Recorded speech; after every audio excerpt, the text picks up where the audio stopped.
Buenas tardes, quiero darles la más cordial bienvenida a este webinar organizado por la Maestría en Psicología Clínica de la Facultad de Psicología de Cayetano Heredia.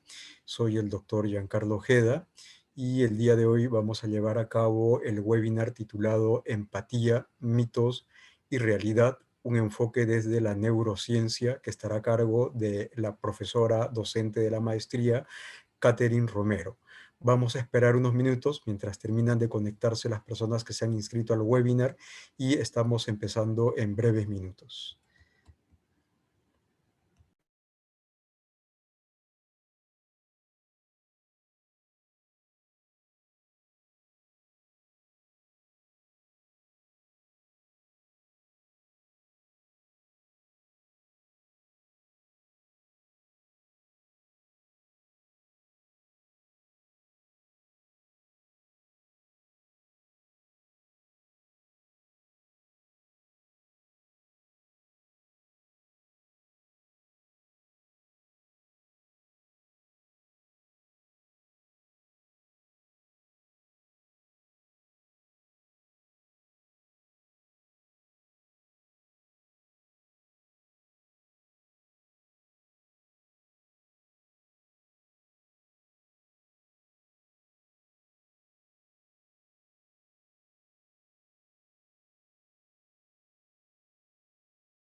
Bien, son las 7:10. Les doy nuevamente la más cordial bienvenida a todos los presentes que se han inscrito para este webinar organizado por la Maestría en Psicología Clínica de la Facultad de Psicología de la Universidad Peruana Cayetano Heredia.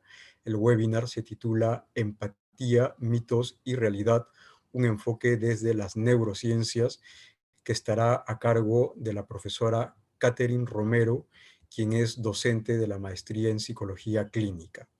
La maestría que está organizando este webinar es una de las maestrías que ofrecemos en la universidad y les da a las personas interesadas la opción de optar por una de tres menciones: la mención en neuropsicología, la mención en psicología de la salud o la mención en terapia infantil y del adolescente. El coordinador del programa de maestría en psicología clínica con sus tres menciones es el doctor Carlos López Villavicencio, quien es doctor en psicología por la Universidad Nacional Federico Villarreal, magíster en psicología por la Universidad Peruana Cayetano Heredia, es el actual vicedecano de la Facultad de Psicología, miembro del Comité de Acreditación Nacional de la Facultad y Comisión de Currículum, y ha sido secretario académico de la Facultad y director académico de la Facultad de Psicología. El programa de la maestría en psicología clínica es un programa modular que está organizado en 4 semestres. Los 2 primeros semestres correspondientes al primer año son cursos generales que llevan todos los alumnos de la maestría en psicología clínica, en el cual se desarrollan las competencias básicas metodológicas de investigación y de evaluación. Y los cursos del segundo año correspondientes al tercer y cuarto semestre ya son propios de cada una de las menciones por las cuales hayan optado los alumnos. La maestría puede otorgar uno de los tres siguientes grados: maestro en psicología clínica con mención en neuropsicología, maestro en psicología clínica con mención en psicología de la salud o maestro en psicología clínica con mención en terapia infantil y del adolescente. Actualmente se encuentran abiertas las convocatorias para el inicio del semestre 2021-1, que tendrá una duración de 4 semestres. Las clases se realizan los días lunes y viernes de 6 de la tarde a 10 de la noche. Las clases son presenciales, pero en estos momentos, por la emergencia sanitaria, el primer semestre se iniciará de manera virtual a través de plataformas como las aulas del Zoom en las que nos encontramos actualmente, y dependiendo de lo que las autoridades de la universidad y del gobierno nos los indiquen, estaríamos volviendo a la presencialidad en cuanto las condiciones sanitarias lo permitan. El programa de maestría está dirigido a bachilleres en psicología y profesionales de salud y ciencias afines. ¿Por qué estudiar una maestría en Cayetano Heredia? Porque contamos con un moderno plan de estudios, tenemos excelencia académica, somos la primera universidad peruana en obtener la acreditación internacional, estamos rankeados dentro de las 50 mejores universidades a nivel latinoamericano, somos una institución peruana con los mejores indicadores en investigación y contactos de redes internacionales, y tenemos un staff de profesores altamente calificados. Los cursos que se llevan en el primer año de la maestría son los que aparecen aquí en las diapositivas que les estoy mostrando. El curso que está marcado aquí con rectángulo de neurobiología básica es el curso que se encuentra a cargo de la docente que desarrollará el tema del webinar para el día de hoy. Acá están los cursos que se llevan para cada una de las menciones que se ofrecen. Las inscripciones se realizarán hasta el día 10 de marzo del presente año. El proceso de admisión, que incluye una entrevista, se realizará del 11 al 18 de marzo. Los resultados serán publicados el 19 de marzo. El proceso de matrícula será del 22 al 26 de marzo y el día 5 de abril se estarían iniciando las clases. Aquí tienen información con respecto a la inversión que tendrían que realizar las personas interesadas en hacer la maestría con nosotros, los derechos de admisión, la matrícula y el pago de las pensiones mensuales. Para cualquier información adicional que necesiten, pueden contactarse con la señorita Viviana Mata, que es la persona de la escuela de posgrado encargada de darle información y manejar el proceso de admisión con respecto al semestre 2021-1, la señora Norma Enríquez, que es la secretaria de la unidad de posgrado de la facultad, o el señor Fernando Ramos, que es la persona encargada de difusión e imagen por parte de la universidad. Entonces, quienes estén interesados en la maestría con nosotros están muy cordialmente invitados. Ahora voy a presentarles a nuestra expositora, que es la doctora Catherine Romero. Ella es psicóloga clínica y educacional egresada de la Universidad Peruana Cayetano Heredia.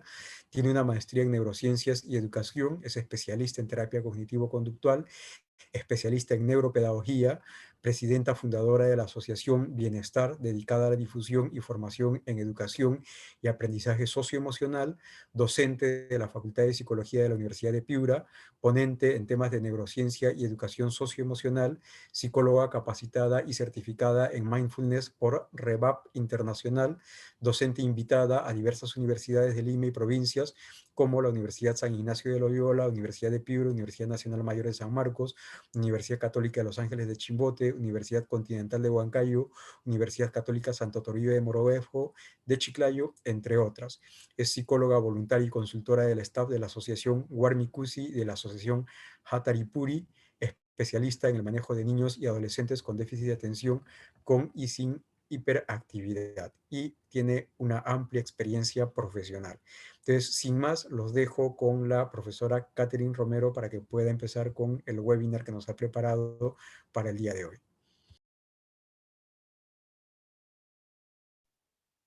Muchas gracias, buenas noches con todos. Para mí es un gusto estar aquí con ustedes compartiendo este tema que voy a compartir en este momento en la pantalla.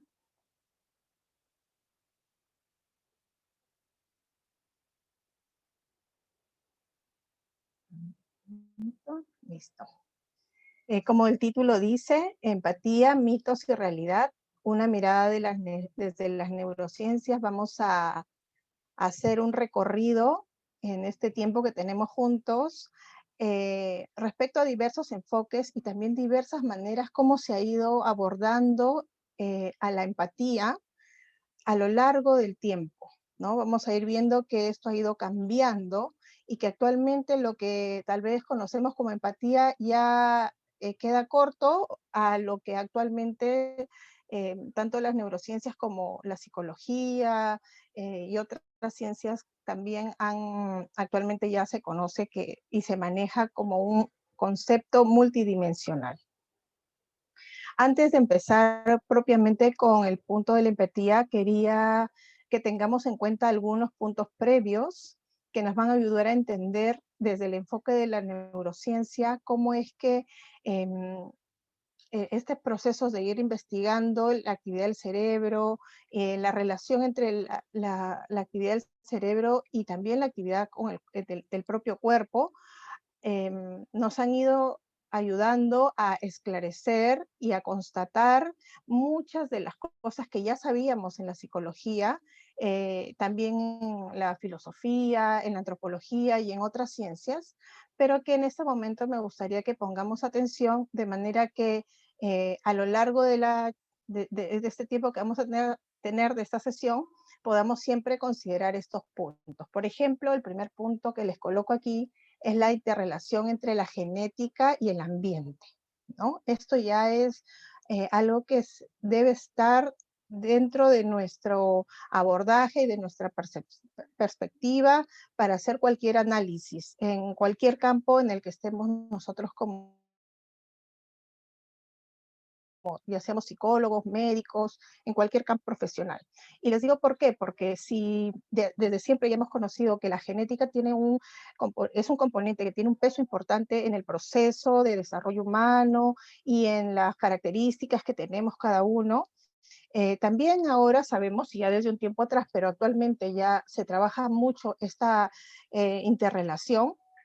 Sabemos que el ambiente tiene un peso también muy importante y que hay que considerarlo. ¿Y qué consideramos como ambiente?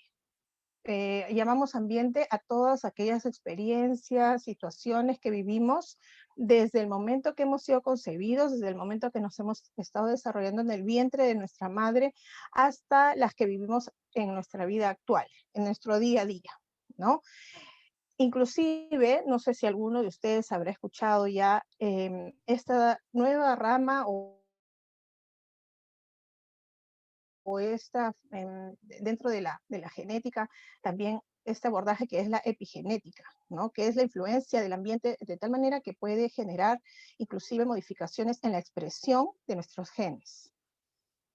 Entonces, a veces nosotros vemos comportamientos, ya seamos psicólogos en el campo clínico o en el área que nos desenvolvamos como profesionales, y decimos, esta persona es así porque genéticamente debe tener esa predisposición, o porque su papá o porque su mamá son así, y entonces lo ha heredado y ya no hay nada que hacer, ¿no? Esa es una mirada estática desde un punto de vista que solo considera la genética. Otras veces podemos decir, esta persona tiene estas características o se comporta de esta manera porque desde pequeño o desde pequeña, cuando vive esta experiencia, o cuando la madre se fue, o el padre fue muy autoritario, o en fin, ¿no? Consideramos la, las experiencias que ha vivido como el factor fundamental.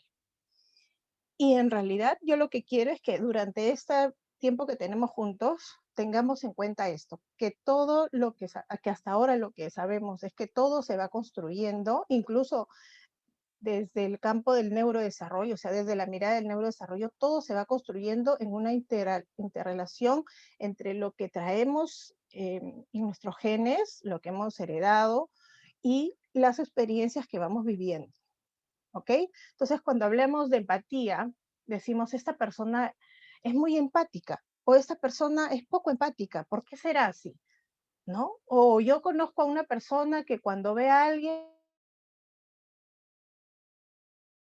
parece que no le importa porque ni siquiera se nota en algo que se implique en la situación.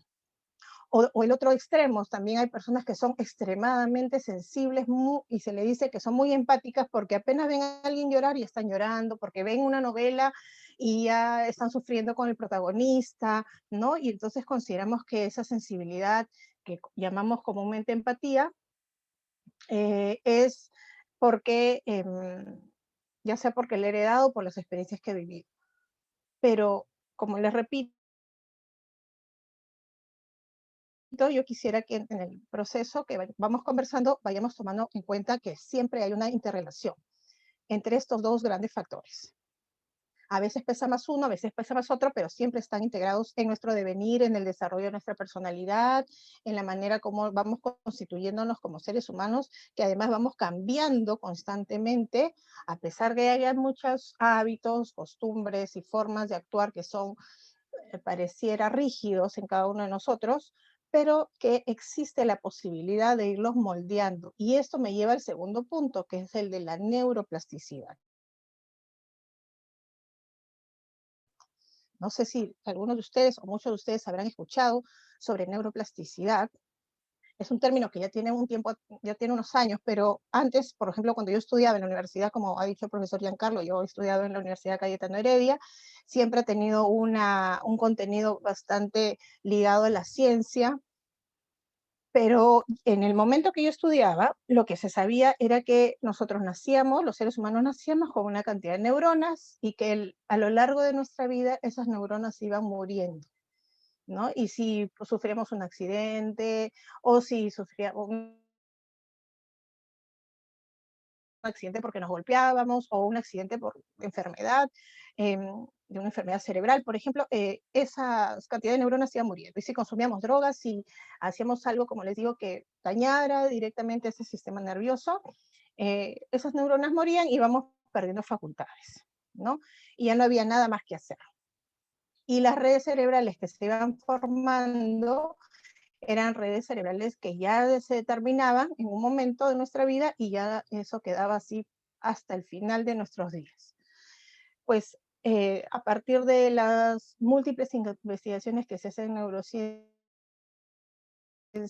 ya desde mucho tiempo atrás, pero específicamente desde la década del cerebro, que es a partir del año 2000 para adelante, se ha podido ir perfeccionando y clarificando muchos conceptos, y uno de que ha venido como a romper los esquemas con respecto a estas ideas anteriores, por eso es que vamos a hablar de mitos y realidades, ¿no? Porque hay bastantes todavía mitos que están relacionados a lo que se sabe en neurociencia y lo que se va descubriendo, porque es una ciencia dinámica como todas las ciencias, pero con una velocidad muchas veces que avanza más rápido que lo que se va construyendo socialmente o lo que vamos entendiendo,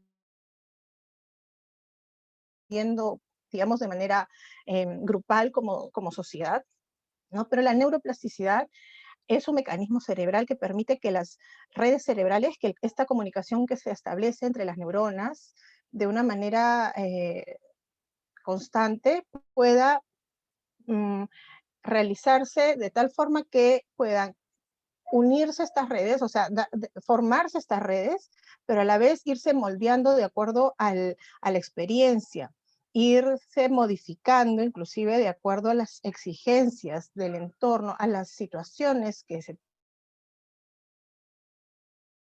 tienen que ir, que se van experimentando y a las que uno se tiene que ir adaptando. Por lo tanto, estas redes neurales, en muchos casos, no son las, digamos, rígidas o que si se establecieron, como le decía hace un momento, antes se creía, así van a quedar hasta el final de tus días, ¿no?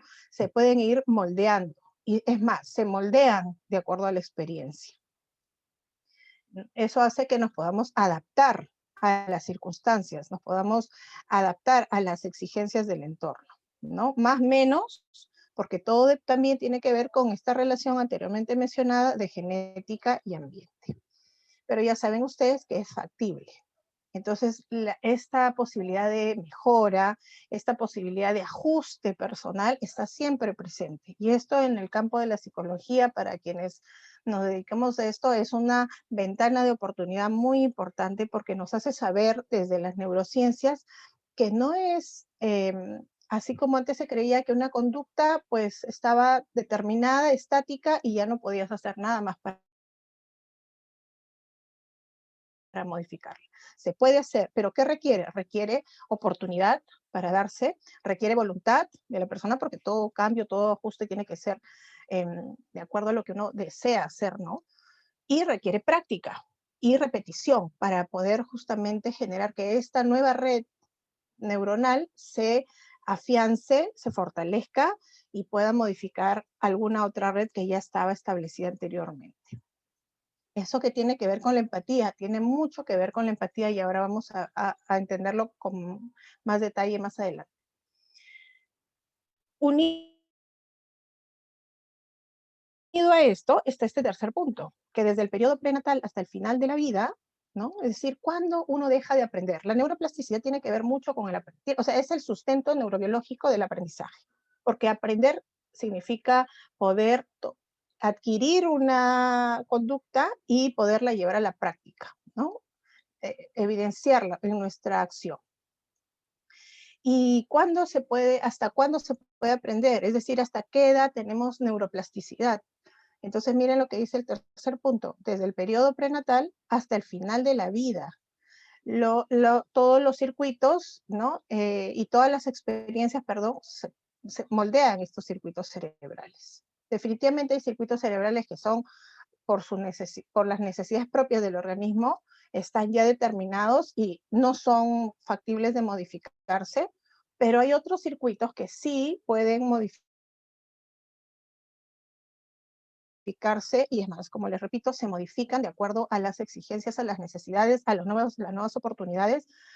Se establecen sinapsis nuevas, unas neuronas con otras, y esto forman estas redes que, como les digo, permiten que podamos tener diversas acciones y podamos adquirir nuevos aprendizajes. ¿Quiénes de ustedes, por ejemplo, han aprendido en esta cuarentena, en esta situación que estamos viviendo actualmente, a tocar algún instrumento?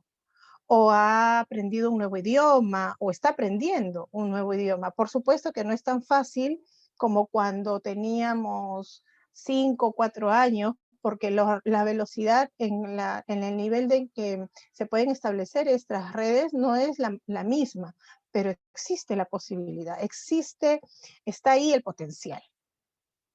Por eso se puede dar a lo largo de toda la vida. Inclusive hay investigaciones con personas de la tercera edad en las que se les se les plantea actividades novedosas a las cuales estas personas responden, las adquieren, y cuando se investiga a nivel cerebral qué ha ocurrido, se ve que ha habido modificaciones en sus redes cerebrales en las áreas que tienen que ver, en los módulos que tienen que ver con el funcionamiento que se está viendo en su conducta.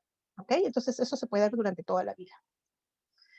¿Qué zonas de nuestro cerebro están relacionadas a estos aprendizajes o a estas dimensiones que vamos a hablar? La empatía es una, bueno, ya más adelante les voy a dar las definiciones como tal, pero está enmarcada, el estudio y la investigación de la empatía está enmarcada dentro de una rama de la neurociencia, que es la neurociencia cognitiva social, o social cognitiva, depende, la pueden llamar de las dos maneras, ¿no? Y en esta rama de la neurociencia se involucran en la investigación en muchas áreas y estructuras del cerebro. Como habrán escuchado ustedes, también en muchos casos, antes se creía o antes se decía de que todo lo que tenía que ver con las emociones, con el sentir humano, tenía que ver específicamente con áreas o centros o zonas a nivel básico, primitivo de un cerebro que está, digamos, en una zona menos evolucionada o más antigua en nosotros como seres humanos, ¿no? Se le denomina sistema límbico de manera general, y que las áreas del cerebro que tenían que ver con ya funciones más complejas como el pensamiento, el razonamiento, la lógica, tenían que ver con áreas del cerebro más superiores y de la corteza cerebral, ¿no? Pues actualmente la neurociencia lo que nos hace saber es que en realidad, como ahí les pongo en este cuarto punto, las áreas de estructuras corticales y los núcleos subcorticales de todo el sistema nervioso están involucrados en los procesos socioemocionales, en los que se encuentra la empatía, entre los que se encuentra la empatía, ¿ok?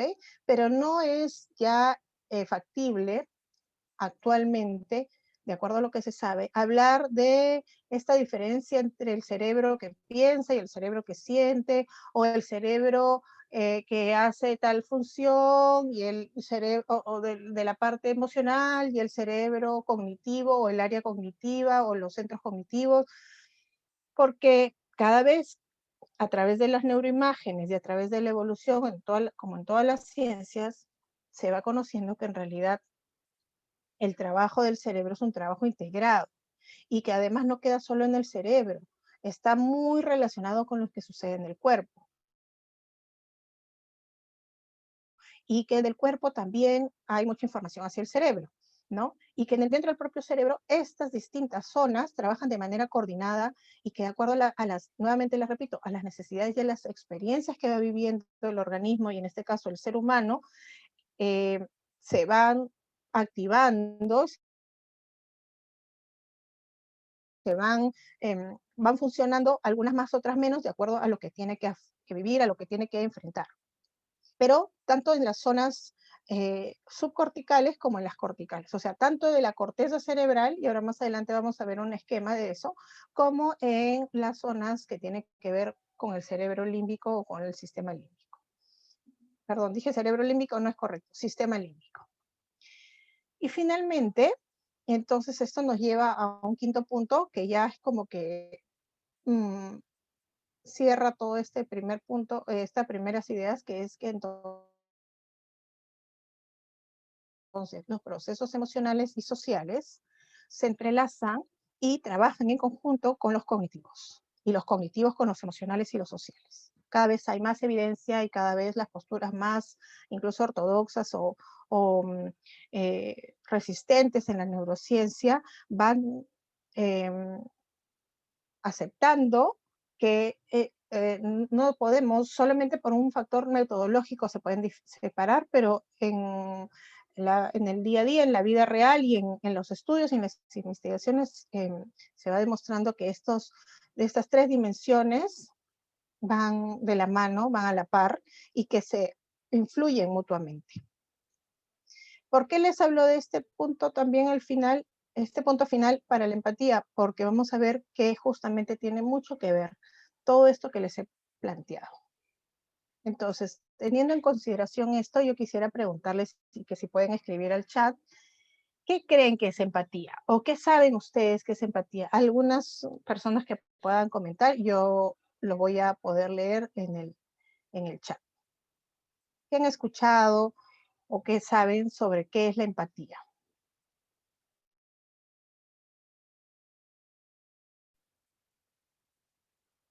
A ver, ¿quién quiere escribir?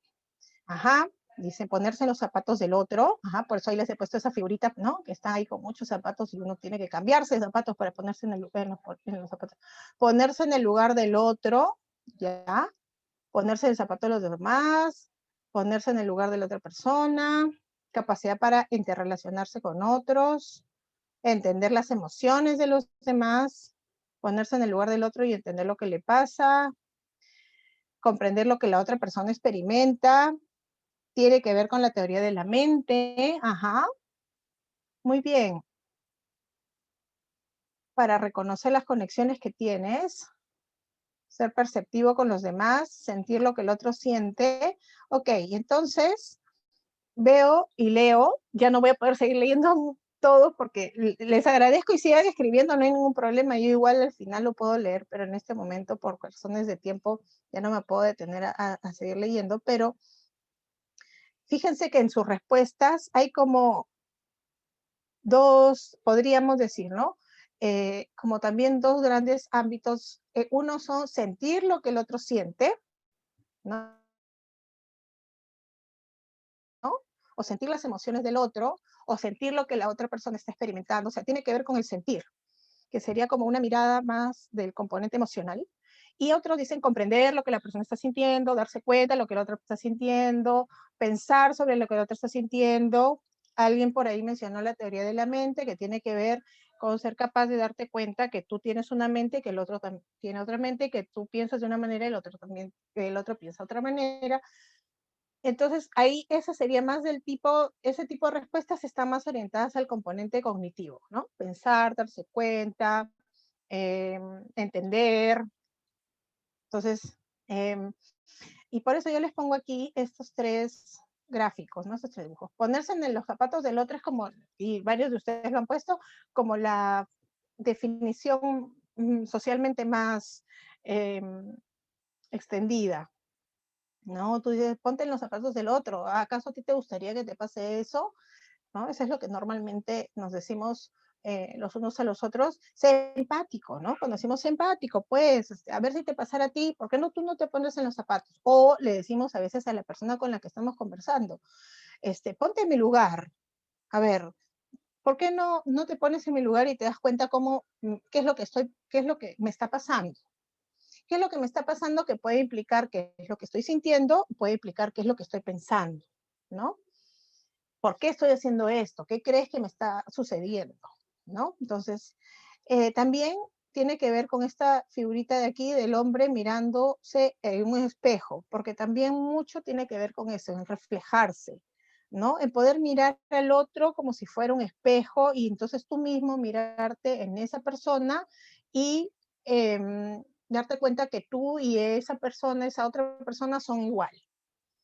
Esa también puede ser un término, una definición muy socialmente muy mencionada. Y otra que tiene que ver más este dibujito con esa forma de la teoría de la mente o inclusive con la mirada neurobiológica de la empatía, que es que nuestros cerebros se conectan. La actividad de nuestro cerebro se conecta cuando estamos empatizando con alguien y entonces los circuitos cerebrales que están activando en mí se están activando en ti cuando estamos empatizando, es decir, cuando nos estamos conectando. Todos son como a veces los comentarios que más escuchamos o las formas como las vamos apreciando, pero vamos a mirar qué nos dicen los investigadores a lo largo del tiempo de qué se conoce como empatía. Vamos a ver que hay muchas definiciones. Por ejemplo, ¿no? Tenemos desde la postura desde los filósofos, porque la empatía se investiga desde muchos años atrás. Y Y, por ejemplo, los filósofos también se dedicaban a investigar, obviamente, qué era desde sus formas, ¿no? A través de la observación, del método socrático, qué era lo que le ocurría al ser humano, por qué el ser humano era como era, por qué funcionaba de esa manera, por qué actuaba de esa manera, en fin. Entonces, la empatía también se fue mirando, no se llamaba de esa manera, ¿no? Ahí ustedes pueden leer con más detalle, pero yo les voy a explicar rápidamente por cuestiones de tiempo un poco este viaje en la historia en cuanto a las definiciones. ¿No? Pero el término empatía como tal es la traducción de la palabra en inglés, ¿no? Que en 1909 ya se empieza a utilizar. O sea, en psicología. Luego, también se considera que la empatía tiene que ver con, como les decía yo, desde el sentir, o sea, por un tema del espacio, perdón, de la dimensión más emocional, al entender. Entonces, encontramos un segundo punto en la historia de la empatía, era considerar a la empatía como la capacidad de entender las emociones, los pensamientos y las intenciones del otro y ponerse en su lugar. Luego, ya más adelante, una psicóloga muy reconocida en la investigación sobre empatía, Davis, ella hace una primera aproximación interesante porque para su momento era bastante, digamos, innovadora, considerar la empatía como multidimensional y considerar que había dimensiones tanto de la parte cognitiva como de la parte emocional, y que ya más adelante se los voy a detallar con más puntualmente,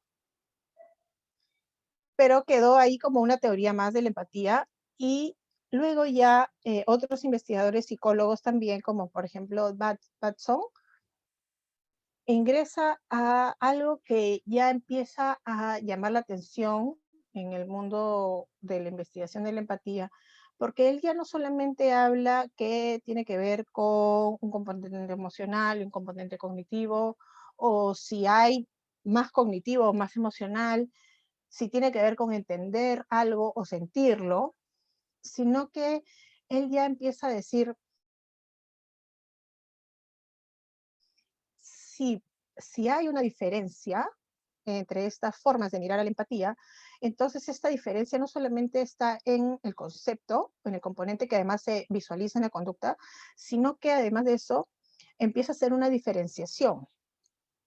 Dice, la empatía como tal o la preocupación empática tiene que ver más con una motivación de querer ayudar, de comprometerse, de querer ser cercano a la situación de dolor de otra persona.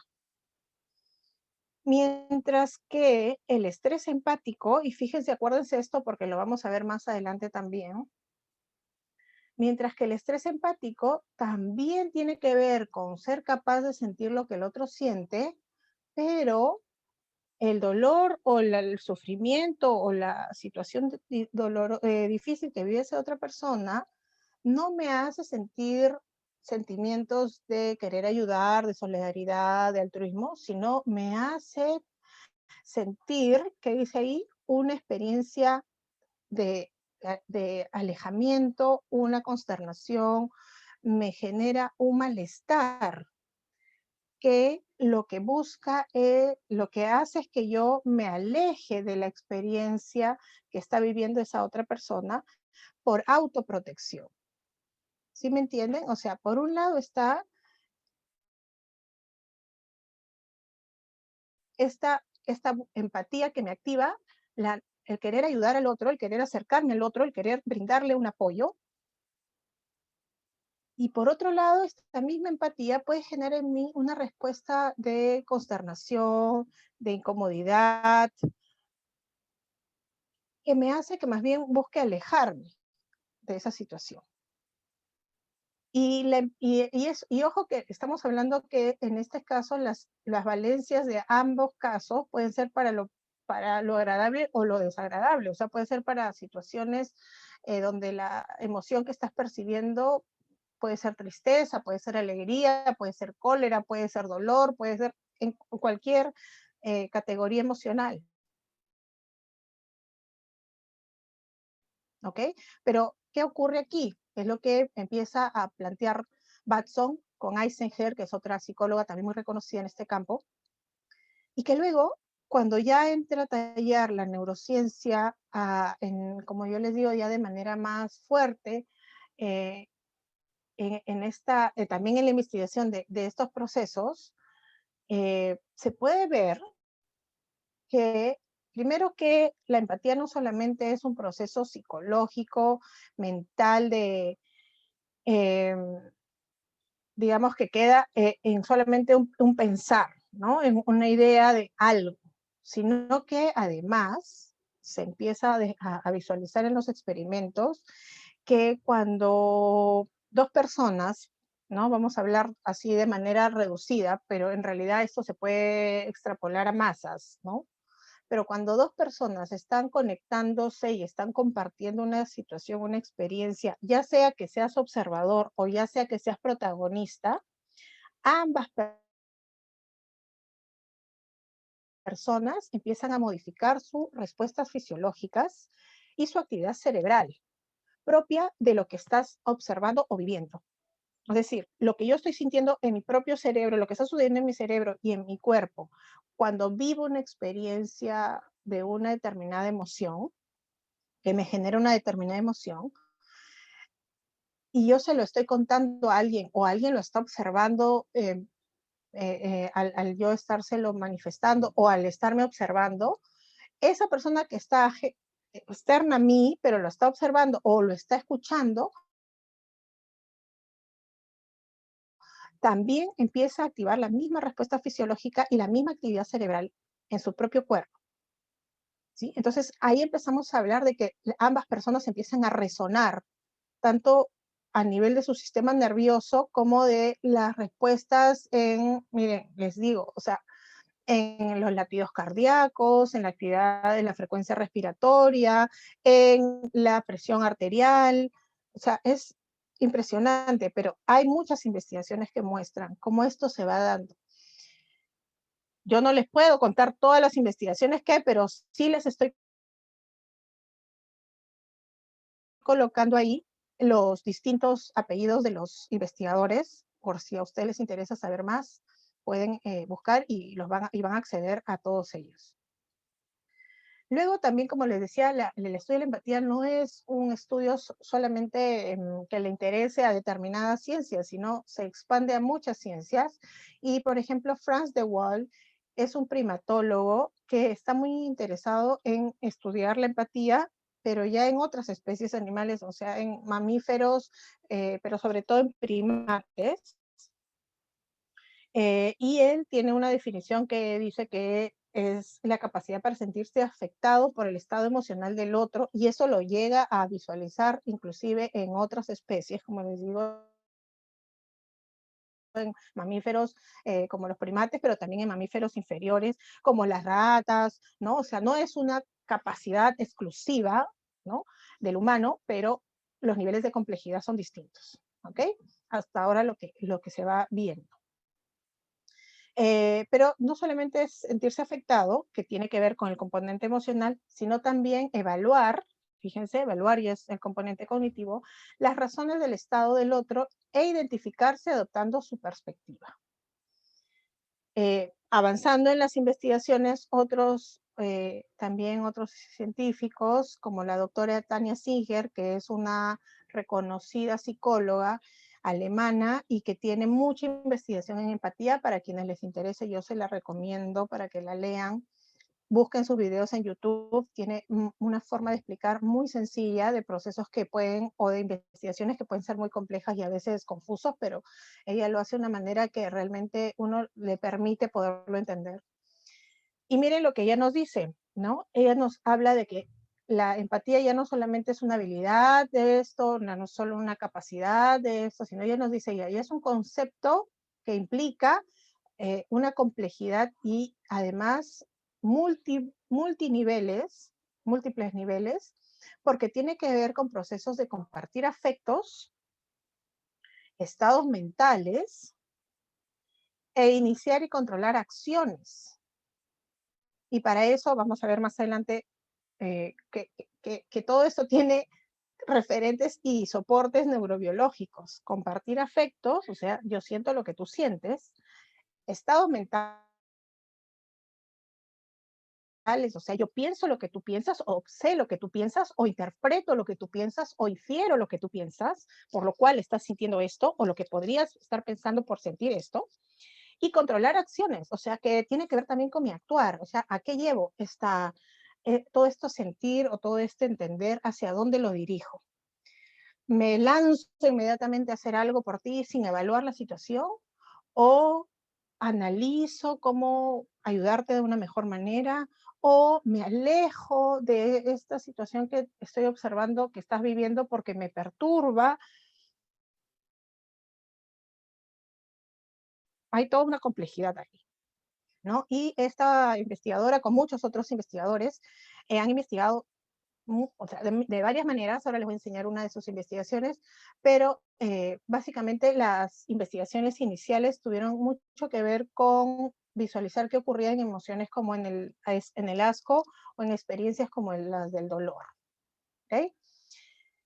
Y ya más adelante también otros investigadores neurocientíficos empezaron a hablar que ya la empatía era una capacidad multinivel. Ya fíjense que ya se fue dejando de lado esta mirada solamente de una dimensión o de otra dimensión, para ya establecer como un consenso de que estamos frente a un concepto multinivel, a un constructo multidimensional, ¿no? Donde se presenta, dice, cuando por lo menos dos personas, porque ya les digo, eso puede darse también a niveles grupales, por supuesto, pero cuando dos personas, al estar juntas, pueden compartir y experimentar los sentimientos, las intenciones, tanto propios como los del otro.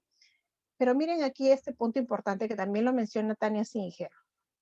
Sin perder de vista, y esto es algo que yo quiero que recuerden con mucha atención, ¿ok? Sin perder de vista la diferencia entre sí mismo y el otro. O sea, yo siento y yo sé que tú eres como yo, pero a la vez estoy diferenciando con claridad que tú no eres yo y que yo no soy tú. Esto parece sencillo de decir, pero créanme que en nuestro día a día, a nivel de nuestras experiencias que vamos viviendo, no es tan sencillo, es bastante complejo, sobre todo con las personas cuando se implican de una manera muy, siempre como muy inmediata con los demás, ¿no? Porque lo que parece hasta ahora, lo que se ha investigado, de acuerdo a otros investigadores, también se ha visto que aparentemente lo que primero sucede, ¿se acuerdan que les hablé de Batson, que habla de esta preocupación empática, que es acercarse, ayudar, versus este estrés empático, que es alejarse de quien está pasando un mal momento, o que está viviendo una experiencia desagradable, o que está experimentando una emoción desagradable o de dolor, como que es una conducta de retirada para evitar el malestar que le genera? En neurociencia se ha investigado también estas dos posibilidades con neuroimágenes, y lo que se ha visto es que pareciera que lo que primero se activa en el cerebro de manera inmediata, automática, cuando visualizamos una experiencia negativa, dolorosa, o de una emoción desagradable en una otra persona, lo que primero se activa es una respuesta defensiva de protección, ¿no? O sea, es una detección de amenazas, ¿no? Que te dice, alerta, esto puede ser dañino o esto puede ser perjudicial para ti, aléjate. Esa es la respuesta inmediata, que sería como la del malestar. Pero inmediatamente se activa también otra respuesta que tiene que ver con, a ver, pero yo quiero ayudar, yo quiero poder establecer una relación que me permita ayudar a esta persona que está en esta situación, ¿no? Entonces, estas dos formas eh, que tienen una temporalidad muy cercana y que tiene que ver con circuitos cerebrales diferentes, que ahora se los voy a mostrar un poquito más adelante, tienden a funcionar, pero tienen, como le digo, un tiempo distinto, ¿no? Pero lo importante aquí es que si tú no tienes en claro esa diferencia entre a quién le está ocurriendo esta experiencia, quién la está viviendo, puedes llegar a pensar o a sentir en que todo lo que le sucede al otro te está sucediendo directamente a ti y por ende estas reacciones de alejamiento para evitar el sufrimiento o para evitar esta situación dolorosa pueden volverse lo más activo en ti y entonces empiezas a generar en tu propio cuerpo este estrés empático y a tomar, como les digo, estas medidas de alejamiento que te pueden llevar inclusive a situaciones como el síndrome de desgaste emocional, que es el burnout, desgaste profesional como el burnout. Me van a entender un poquito más adelante, pero sí me gustaría que desde ya vayamos viendo que hay, como les digo, un nivel de complejidad muy alto. Entonces, es una capacidad multinivel que se presenta en dos personas cuando van a compartir y experimentar sentimientos e intenciones, pero es necesario no perder de vista la diferencia entre uno, o sea, entre el otro y yo mismo, y que activa circuitos neurales, o sea, redes neurales similares en ambos cerebros. Y por último, tenemos a otro psicólogo que nos dice que para poder activar todo este sistema complejo multinivel de la empatía, se requiere poner atención. Y yo le he resaltado ahí el término atención con mayúsculas. ¿Por qué? Porque si tomamos en consideración lo que les acabo de mencionar hace un minuto, de que la respuesta inmediata, automática, es defensiva o de protección, de autoprotección, ¿no? No defensiva de que me quiero defender porque me estás haciendo daño, sino defensiva en el sentido de que me tengo que proteger como organismo, como individuo. Entonces, muchas veces en las situaciones donde visualizamos a alguien sufriendo, tendemos a atender más a lo que me pasa a mí cuando observo que lo que te está, la situación que tú estás viviendo.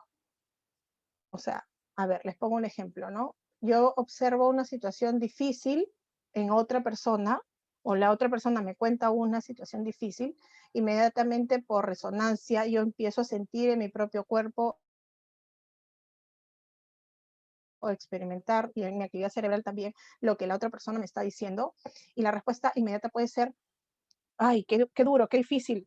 Si yo tuviera que vivir esto, ¿no? Es como una reacción inmediata de pensar, de ponerme en ese lugar o de ponerme como protagonista de esa situación. Entonces, cuando yo centro mi atención en ese sentir, lo que sucede es que voy a evitar, por protección, eh, conectarme más con la situación, ¿no? Si es que eso aumenta mucho y, como les digo, me genera un nivel de malestar que supere mi capacidad de más bien salir, o sea, descentralizarme y salir y decir, a ver, pero esto no me está pasando a mí, le está pasando a esta persona. ¿Qué me quiere decir? ¿Por qué está contándome esto? ¿No? No nos ha pasado muchas veces, o no les ha pasado muchas veces, o varias veces, no sé, que cuando ven una situación dolorosa, lo primero que hacen es mirar hacia otro lado. Cuando ven de repente a alguien que está pasando algo muy difícil, evitar, esquivar la situación, ¿no? Luego ya como que inmediatamente, si quieres, y si es que nace también de uno, porque acuérdense que hay muchas posibilidades de acción, pero dices, no, a ver, me voy a acercar, voy a ver qué necesita, o voy a darle una mano. Pero también es una reacción, digamos, muy humana y muy factible que lo que busques inicialmente sea una autoprotección. Pero por eso les ponía aquí en este último punto, la atención hace que yo salga de mí, de mi estado, de esa reactividad inmediata y diga, no, a ver, espérame, no me está pasando a mí, le está pasando a esta otra persona y está necesitando algo.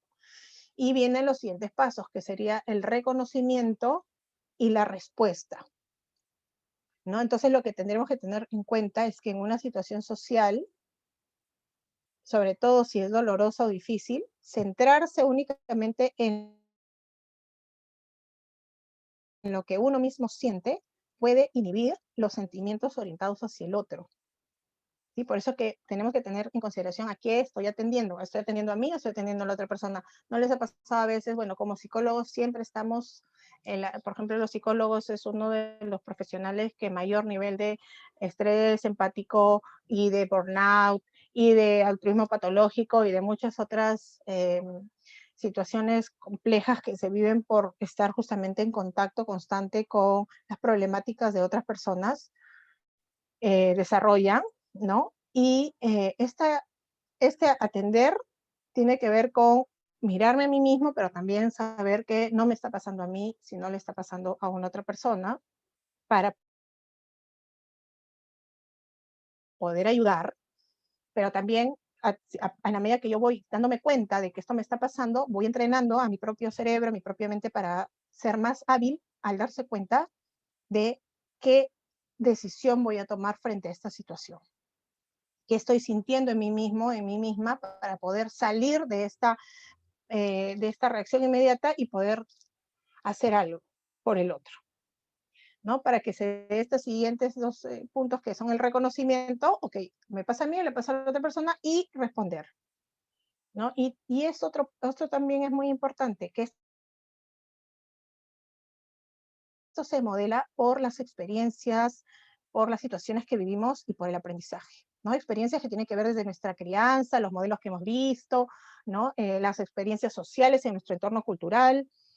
Así que todo esto se suma a lo que les decía desde el inicio, que esta interrelación entre el ambiente y la genética están muy presentes en el proceso de cómo vamos adquiriendo adquiriendo y entrenando esta capacidad multinivel que es la empatía. ¿Por qué digo entrenando? Porque si bien es cierto, nacemos con los procesos básicos para poderla tener, dependerá de muchos de estos factores que les estoy mencionando para que pueda manifestarse en diferentes niveles. El mismo Sigmund Baron Cohen, habla que la empatía tiene 5 niveles. Él lo categoriza así, o hay otros investigadores de otra manera. Pero lo más importante es que entendamos que son diferentes niveles de empatía que se pueden tener. Pero que no porque hayamos, digamos, no porque ya, a ver, imaginemos, ¿no? Que me hacen un test o que yo mismo me doy cuenta que no soy muy empático, significa que así me voy a quedar. No, porque es entrenable, es decir, yo puedo buscar como cualquier otro aprendizaje, como cualquier otra situación, otra habilidad, otra capacidad, irme fortaleciendo y reforzándola y entonces desarrollando mayor nivel sin caer en el otro extremo, como les digo, de, eh, de olvidar esta distinción entre el yo y el yo, y, o sea, entre mí y los demás, y pues que todas las situaciones me implique de tal manera que en realidad pues me someta yo misma a una situación en la que me va a perjudicar a nivel de mi salud emocional, mi salud física. Este experimento es un experimento ya antiguito porque se hizo en el 2005, pero ayudó mucho a entender el tema de las redes cerebrales que se activaban cuando se visualizaban, en este caso, escenas de dolor o donde se infringía algún tipo de dolor en alguna persona, ¿no?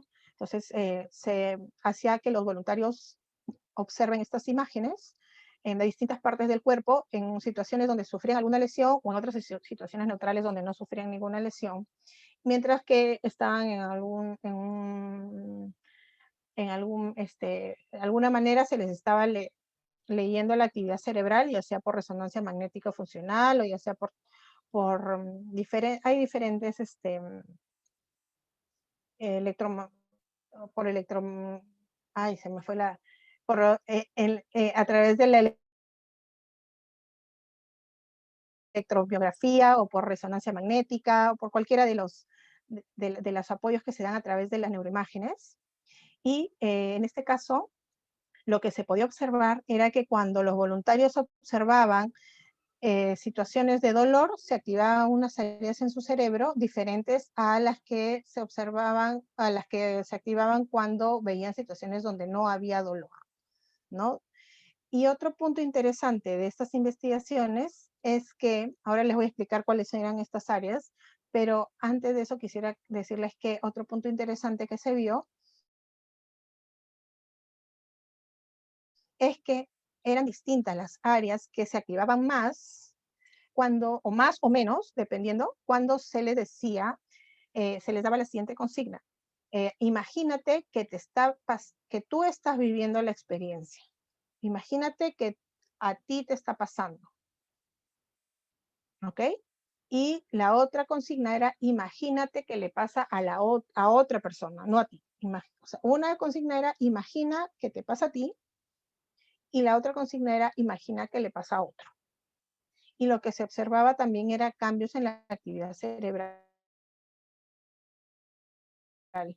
donde las zonas que se activaban cuando te imaginabas a ti mismo viviendo la experiencia, a las que se activaban, bajaban a un segundo plano y subían otras a primer plano cuando te imaginabas que otro vivía la experiencia, pero en mayor o menor grado igual se compartían en, digamos, en las investigaciones donde se comparaban dos cerebros activándose para la misma situación, se veía que las mismas áreas se activaban tanto cuando yo experimento el dolor como cuando veo que otro experimenta el dolor. ¿Ya? Ahora les voy a explicar con más detalle en esta siguiente diapositiva. Por ejemplo, cuando yo me imaginaba que a mí mismo me ocurría, o cuando había investigaciones también, o hay investigaciones, perdón, también en las cuales lo que se hace es someter a la persona a pequeñas dosis de dolor, pero mínimas, ¿no? Que no genera un daño, digamos, ¿no? Y se visualiza qué zonas de su cerebro se activan cuando sienten en su propio cuerpo el dolor. Entonces, que es como decir, las mismas que se activan cuando tú le dices, imagínate que a ti te pasa. Por eso es que, escúchenme con atención lo que les estoy diciendo. En el cerebro se activan las mismas zonas que cuando, o sea, se activan las mismas zonas cuando a ti te hacen, o sea, cuando tú sientes un dolor, por ejemplo, no digo dolores sean muy fuertes, pero en las investigaciones, por ejemplo, se les pincha con una agujita, ¿no? O se les da pequeños toques eléctricos, pero de muy baja intensidad. Entonces, se activan unas zonas del cerebro. Cuando tú observas que a alguien le están haciendo eso, o sea, una vez que a ti te pinchen con la aguja, ¿no? Que esa es tu propia experiencia de dolor, y la otra es cuando frente a ti está una persona y tú observas que le pinchan con una agujita a esa persona. No te está ocurriendo a ti. Sin embargo, en tu cerebro y en el cerebro de la persona que le están pinchando con la aguja, se está activando las mismas zonas. Están funcionando en ese momento las mismas zonas, que son la ínsula anterior, como ven aquí,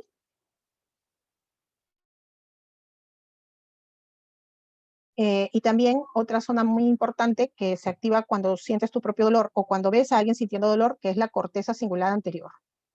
Estas dos zonas forman parte de lo que se llama la matriz del dolor y que están muy activas cuando estás sintiendo en tu propio cuerpo el dolor, pero también cuando estás viendo a otro sufrir una situación de dolor. ¿Sí? De dolor digo porque es el tipo de experimentos que se hace, pero también se ha visualizado en experiencias de emociones negativas, cuando estás viviendo una experiencia no solamente de dolor físico, sino también de dolor social. Cuando estás viendo a alguien que vivió una experiencia desagradable, triste, ¿no? De cualquier tipo, como les digo, de emoción, pero que tenga que ver con una valencia desagradable. Pero además cuando le dicen a las personas, imagínate a otros sentir ese dolor, o cuando tú observas a otro, o sea, a ti no te está pasando, pero cuando observas a otro que sí le está pasando, sí está viviendo ese dolor, lo que se activa, aparte de estas dos áreas de la ínsula y de la corteza cingulada anterior, es un área que está a esta altura, que se llama la unión temporoparietal, que tiene que ver más con el pensar en el otro. ¿Ok? Pero también se activa la ínsula y la corteza cingulada anterior. Pero además, cuando tú te imaginas al otro, se activa esta zona de la unión temporoparietal que tiene que ver con el pensar en el otro. Entonces, de estas investigaciones, tanto en este caso anterior que les mostraba, ¿no? Que son, en estas, como en este tipo de investigaciones, es decir, imagínense que es la misma, solo que aquí estamos viendo no es la misma, ¿no? Pero les estoy diciendo más o menos la dinámica es así. En la mayoría de las investigaciones observas situaciones de imágenes o como les he comentado, hay pequeñas situaciones que te hacen vivir directamente una experiencia de dolor.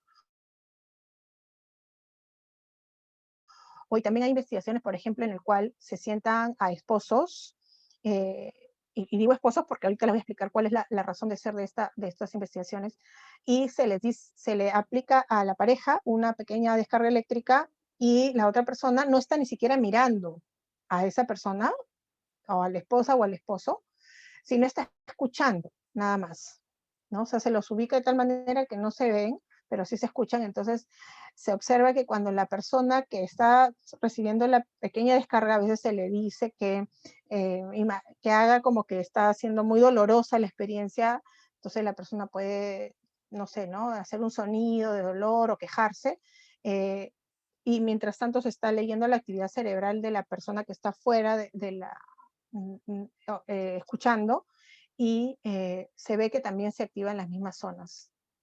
Y también otra cosa muy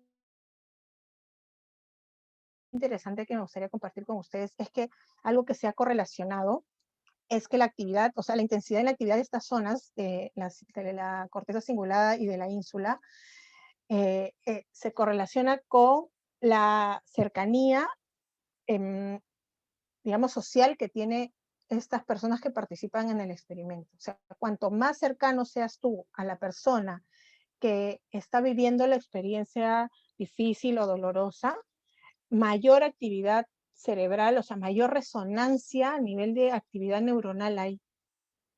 ¿Sí me entienden a lo que voy? O sea, cuanto más sientas la pertenencia, que estamos unidos en esto, cuanto más sientas que estás conectado con esa persona, tu nivel de empatía y tu nivel de actividad cerebral y tu nivel de respuesta fisiológica es mayor. Pero también se ha observado lo opuesto. O sea, que cuanto más alejado socialmente te sientas de esa persona, más desvinculada te sientas de esa persona, por distintas razones, ya sea por raza, ya sea porque no pertenece a tu mismo grupo, ya sea porque, ¿no? O sea, porque tienes diferencias a nivel social, aparentemente diferencias, porque en el fondo todos somos iguales, pero tenemos pues cada uno nuestras maneras de, ¿no? De categorizar ciertas cosas. Pero cuanto más sientas esas distancias sociales, la actividad de estas zonas, por más que sí se da de manera menos intensa.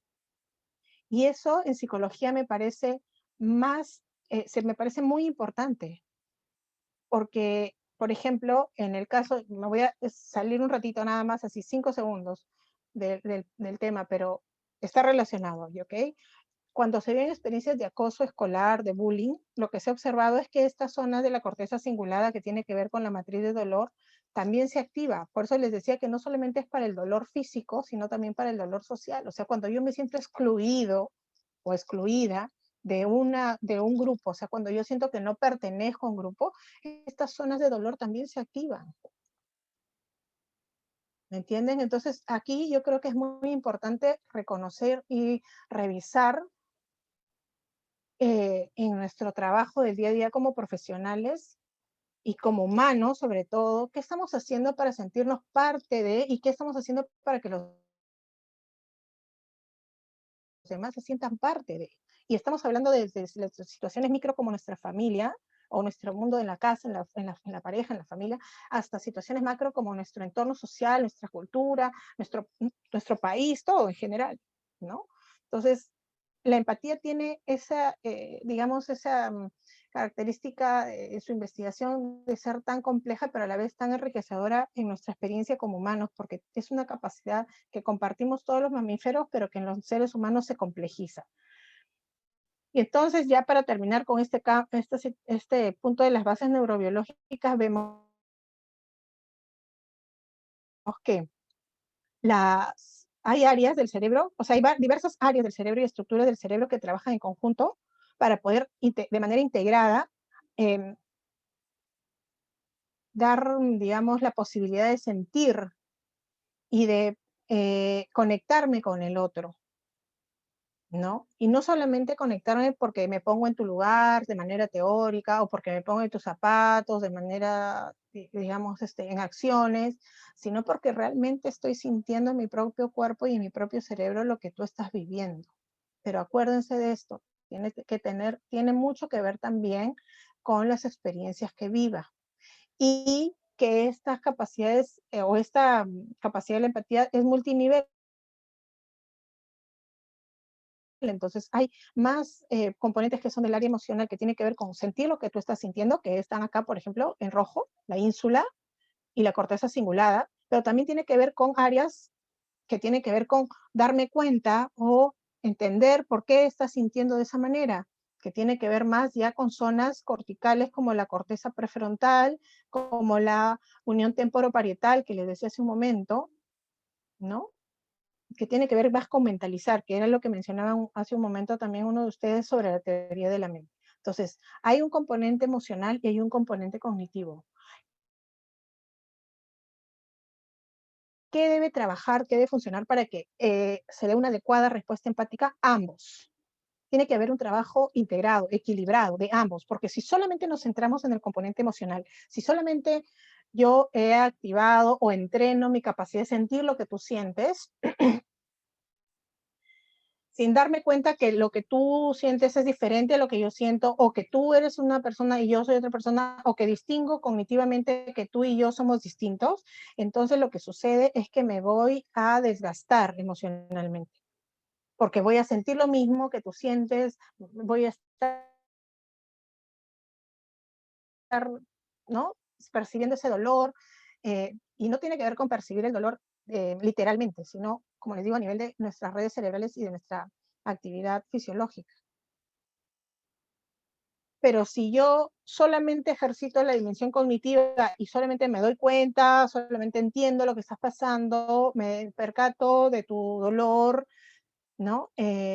Digamos que separando digamos, las dos rutas de trabajo integrado que debe ser, entonces me puedo encontrar en esa postura de quien observa, escucha y no se implica, ¿no? Ah, bueno, debe ser bien difícil lo que estás viviendo, me imagino. Bueno, pues, pero no se puede hacer nada, ¿no? O sea, entiendo, me doy cuenta, pero no me implico, ¿no? Que es una postura de lejanía. Ahora, hay algo también muy interesante que como psicólogos creo que nos llama mucho la atención, que es, por ejemplo, en el caso de las personas que tienen alguna psicopatología. Sobre todo en el caso de los psicópatas, lo que se ha visto es que siempre se decía, ¿no? El psicópata, una de sus características es que no tiene empatía. Y lo que se investiga actualmente es que en realidad parece que sí tienen empatía. No sé todavía, o sea, lo que yo he ido leyendo, no sé exactamente en qué grado, ¿no? En qué punto, pero lo que se ha visto es que parece ser que no es que sus redes neurales de la empatía están totalmente interferidas o bloqueadas, sino que sus redes que tienen que ver más con el área cognitiva de la empatía funciona, pero no la emocional. Entonces, la persona que se da cuenta que estás viviendo una experiencia de dolor, pero junto con darme cuenta que esto te afecta, se activa su sistema de recompensa, que es el que siente placer en nuestro cerebro. Entonces, es como, yo siento placer del dolor que estás sintiendo. Entonces, en vez de generarme, como es en la persona que se implica empáticamente con otro, que es, yo quiero O sea, yo siento lo que te está pasando y no me gusta que lo estés sintiendo y te voy a ayudar para que salgas de esto o por lo menos te voy a acompañar. La persona que solamente ejercita su parte cognitiva de la empatía y su sistema de recompensa que tiene que ver con, a mí me gusta que estés sufriendo. Tu sufrimiento me hace sentir, me hace sentir a mí placer. ¿Se dan cuenta? Entonces, en realidad hay una complejidad espectacular en todos estos procesos. Pero yo quería, para terminar, decirles que hay mucho para conversar de empatía. Hay muchos autores que yo les estoy compartiendo porque me parece que es muy importante que busquemos información, que veamos qué más podemos investigar también nosotros mismos, nosotras mismas, pero que recordemos que como psicólogos necesitamos tener en cuenta estos procesos que les menciono que trabajan de manera interconectada, la empatía emocional y la empatía cognitiva, y que además podemos entrenarlos en nosotros mismos, por supuesto, primero siempre, y ayudar a los demás también a entrenarlos, ¿no? Eso es un punto. El otro punto es que como psicólogos somos, digamos, de los profesionales que más carga emocional tenemos y, y que hay muchas investigaciones que demuestran, junto con los profesionales de la educación y de la salud, como somos nosotros los psicólogos, que sufrimos de muchas afectaciones que tienen que ver con justamente estar siempre en contacto con problemáticas y situaciones difíciles que viven las personas o que vivimos las personas. Y entonces, si no cuidamos y no estamos como siempre atentos a ponerle su dosis adecuada a cada una de estos componentes de la empatía, entonces podemos, sin saberlo, pero ahora nosotros ya, los que hemos estado acá presentes en este webinar, escuchándolo, podemos caer en un desgaste emocional que nos puede llevar inclusive a situaciones ya más complejas como el burnout, ¿no? Entonces es necesario tener en cuenta que es bueno tener preocupación empática, tener implicancia emocional, implicancia empática con los demás, pero también cuidarnos nosotros mismos, distinguiendo, ¿no? Teniendo esta toma de perspectiva que le corresponde a la parte de la empatía cognitiva, de decir, lo que te está pasando me interesa, yo quiero escucharte, quiero ayudarte, pero no me está pasando a mí, me está pasando a ti, ¿no? Y bueno, eso es lo que yo quería compartir con ustedes esta noche. No sé si hay algún tiempo para responder alguna pregunta por la hora, yo no sé, A ver, nos ha ganado ustedes un me indican. poquito la hora, pero vamos a Sí, tratar de presentar unas 2 o 3 preguntas del público. Una de ellas dice, ¿cómo ser empático sin sufrir por las personas con las que somos empáticos? claro, es un poco, gracias Giancarlo por la pregunta y gracias a la persona que la haya hecho. Es lo que les mencionaba ahora al final, ¿no? O sea, igual, digamos, este webinar es bastante desde el punto de vista de la neurobiología y, digamos, las precisiones prácticas son muy amplias, pero sí, desde lo que yo les he compartido, considerar que es necesario implicarnos, porque, o sea, eso es como que ya venimos preparados para eso, ¿no? Porque somos seres sociales. Entonces, venimos listos para implicarnos los unos con los otros, pero acuérdense que también las experiencias van matizando y modulando esta cercanía o alejamiento que vamos teniendo, ¿no? Eh, pero implicarnos siempre es importante, pero teniendo en cuenta esta distinción como psicólogos, en general como humanos, pero especialmente como psicólogos, en que yo te voy a ayudar, yo te voy a escuchar, yo te voy a apoyar, pero esta situación no la estoy viviendo yo. O sea, eso no se lo vamos a decir a la persona, sino, digo, es un argumento y es una práctica personal, ¿no? Y poder también deslindar en su momento y tener una persona también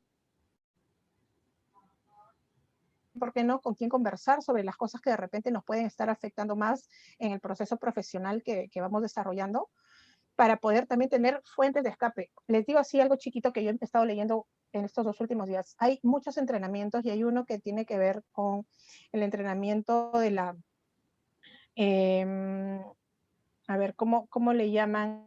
La amabilidad contigo mismo, que tiene que ver con la meditación en compasión, se llama así, que se aplica también para el propio profesional. En este paper, en este artículo que yo leía, hablaban sobre el personal médico, pero también se puede aplicar a otros profesionales, que se ha demostrado, y también con neuroimágenes, que se puede y que hay cambios a nivel inclusive de las redes cerebrales cuando tú no solamente te preocupas en ayudar a los demás, sino que también te das un espacio para poder hacer este trabajo de cuidarte a ti mismo, de buscar estrategias a tu propio bienestar, ¿no? Y este balance en tu vida, esta búsqueda de bienestar para los demás, pero también para mí, permite que puedas inclusive servir de mejor manera, o sea, que puedas ser un mejor profesional, que atienda mejor, porque si no te das ese espacio, no te das ese tiempo, lo que ocurre normalmente es que te vas desgastando y vas desvinculándote por un, como les decía desde el inicio, con un proceso de autoprotección, ¿no? Bien, un par más de preguntas antes de terminar. Leonel Sánchez nos dice, ¿existe un proceso de destrucción de la empatía? ¿La masificación de una conducta inadecuada, visto por la mayoría como normal, destruye esa capacidad de empatía que tenemos a la coyuntura, adaptándola a la coyuntura? Sí, yo no sé si destrucción sería el término que yo usaría, pero sí distorsión, ¿no? Como les decía al inicio, la neuroplasticidad nos da la posibilidad de modificar y modificar una y otra vez, o sea, cablear y recablear los circuitos neuronales por las experiencias. Y cuando hablo de experiencias, no solamente digo decir acciones, sino por lo que escuchamos, por lo que vemos en nuestro día a día, ¿no? Por la información que obtenemos, por los estímulos a los que estamos expuestos, pero también a los estímulos que muchas veces no consideramos o no tomamos en cuenta de que están llegando a nosotros. Y sí, sobre todo en las edades tempranas, durante la primera infancia, se ha visto que experiencias de negligencia, de abandono, eh, experiencias muy intensas emocionalmente, pueden interferir y modificar estos circuitos empáticos, pero como eso, como les digo, como en todo, durante toda la vida se puede dar y se puede entrenar, ya sea para mejorar o también se puede distorsionar. Entonces tenemos que cuidar y cuidarnos entre todos, también lo que hacemos, lo que vemos, los estímulos sensoriales a los que nos exponemos, ¿no? A la información que nos llega, y elegir. Es decir, primero tenemos que atender, primero tenemos que salir de estar ensimismados en nuestras situaciones y atender, a ver qué estoy mirando, qué estoy escuchando, o qué están viendo o están escuchando mis hijos, en el caso de que los tenga, y esto en qué medida les va a sumar, va a fomentar en su salud, en su bienestar, o está interfiriendo, inclusive también en procesos tan importantes como la empatía, ¿no? Porque vemos también que esto, digamos ya a nivel de escuela, se observa, ¿no? Que hay niños que desde muy temprana edad les cuesta ponerse en la situación del otro niño, o a veces inclusive hasta llegan a ser violentos o agresivos con intención de lastimar, ¿no? Pero hay un trasfondo ahí, que como psicólogos nosotros también seguramente lo observamos, lo investigamos y buscamos algunas estrategias de cómo ayudar, pero siempre acuérdense que esto está contextualizado a un entorno social en el que nos movemos. Entonces, creo que sí es importante ponerle atención, porque se puede modificar a lo largo de la vida estos niveles de empatía, ya sea, como les digo, como para mejorarlos, como para empeorar. Bien, una última pregunta. Fernando Robalino nos dice, si se sufre imaginando el sufrimiento, ¿se puede imaginar la felicidad para ser feliz?